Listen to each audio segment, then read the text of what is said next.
நிஷாதர் என்ற வனவாசி சமூகத்தில் பிறந்தவன் ஏகலைவன். அவன் அப்பா ஹிரண்யதனுஷன் நிஷாதர்களின் தலைவர். ஏகலைவன் கனவு மகாவீரனாக மாறணும் என்பதே. அந்த காலத்தில் உலகத்திலேயே சிறந்த யுத்தக்கலை ஆசிரியர் துரோணாச்சாரியர் தான். அதனால் நான் துரோணாச்சாரியரிடம்தான் வில்வித்தையை கற்றுக்கொள்வேன் என ஏகலைவன் முடிவு செய்தான். ஒரு நாள் அவன் ஹஸ்தினாபுரத்துக்கு சென்று துரோணாச்சாரியரை சந்திக்கிறான். தலை வணங்கி சொல்கிறான், ஆசிரியரே, தயவு செய்து என்னை உங்களுடைய சீடனாக ஏற்றுக்கொள்ளுங்கள் என்று. துரோணர் கேட்கிறார், நீ யாருடைய மகன்? அவன் தான் நிஷாதர் தலைவன் ஹிரண்யதனுசனின் மகன் என்றான். அதை கேட்டதும் துரோணர் சற்று தயங்கி சொல்கிறார், நான் அரசகுமாரர்களுக்கு மட்டும்தான் வில்வித்தையை கற்றுக் கொடுக்கிறேன். நீயோ ஒரு வனவாசி, உனக்கு கற்பிக்க முடியாது என்கிறார். அந்த வார்த்தை ஏகலைவனை மிகவும் மனவழுத்தத்தில் ஆழ்த்தியது. ஆனாலும் அவன் நம்பிக்கையை விடவில்லை. அவன் வனத்துக்கு திரும்பி மண்ணாலேயே ஒரு துரோணாச்சாரியரின் சிலையை செதுக்குகிறான்.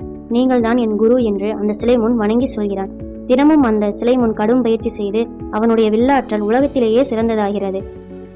ஒரு நாள் பாண்டவர்கள் காட்டிற்கு வேட்டைக்கு செல்லும் போது அங்கே ஒரு நாயின் வாயை 7 அம்புகளால் யாரோ மூடியிருப்பதை காண்கிறார்கள். ஆனால் அதற்கு துளியும் காயமில்லை. அதை கண்டு அர்ஜுனன் அதிர்ச்சி அடைகிறான். இப்படி யாரால் குறிப்பார்த்து அடித்திருக்க முடியும்? அந்த நாயின் பின்னாடியே போய் பார்க்கிறார்கள். அங்கு இருந்ததுதான் ஏகலைவன். துரோணாச்சாரியார் அவனுடைய திறமையை பார்த்து அதிர்ச்சி அடைகிறார்.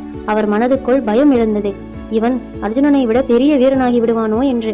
உடனே துரோணர் அவனிடம், நீ எனது சீடன் என்கிறாயே, அப்படியெனில் குரு தட்சிணை கொடுக்கணும் என்கிறார். அதற்கு ஏகலைவன் சந்தோஷமாக, ஆசிரியரே, என்ன கேட்டாலும் கொடுக்க தயாராக உள்ளேன் என்றான். துரோணர், உன் வலது கையில் உள்ள கட்டை விரலை வெட்டி எனக்கு கொடு என்றார்.